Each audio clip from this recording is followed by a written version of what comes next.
Hello বন্ধুরা, সবাই কেমন আছো? আশা করি সবাই খুব খুব ভালো আছো।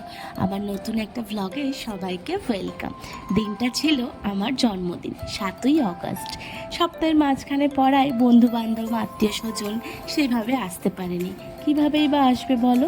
তাই জন্য দিনটা আমি আর মা খুব আনন্দ করে কাটিয়েছি।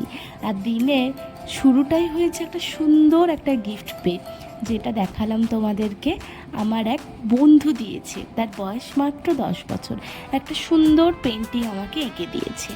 আর এই যে আমার আর এক বন্ধু আমাকে গিফট পাঠিয়েছে, বললো কি আর দেবো, একটা ছোট কেকই দিই। আমি বললাম তোর যেমনটা ইচ্ছা তেমনটাই দিবি, আর কি করবো। ছোটোবেলার জন্মদিনগুলোর সাথে এখনকার দিনগুলোর অনেক তফাৎ। এখন একটা একটা করে বয়স বাড়া মানে কিছু কিছু দায়িত্ব, রেসপন্সিবিলিটি, এগুলোও আস্তে আস্তে কাঁধে চাপা। আর ছোটোবেলার জন্মদিন মানে স্কুল যাব, কিন্তু সবাই আমাকে উইশ করবে, আমি সবাইকে চকলেট দেবো, পেন দেবো, ওই দিন আমাকে কেউ বকবে না, নতুন ড্রেস পরবো, ঘুরতে যাব।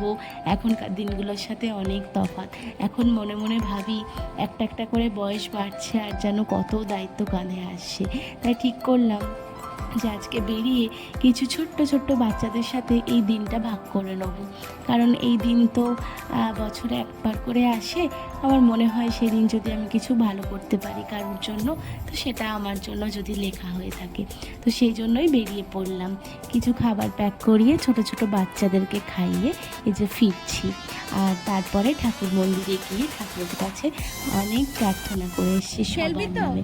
আর এই যে এই বাচ্চাটিকে আমার ভীষণ ভালো লেগেছে। বাচ্চাটা হচ্ছে খুব মিশুকে, খুব মন ভরে আনন্দ পেয়েছে জানো। অনেক কিছু বলছে, দিদি আমাকে আরেকটু দেবে।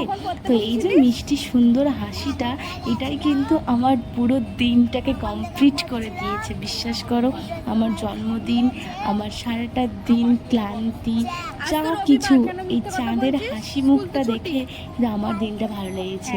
তাই যাই ভুলে যাই, চাঁদকে আমি কিন্তু ভুলছি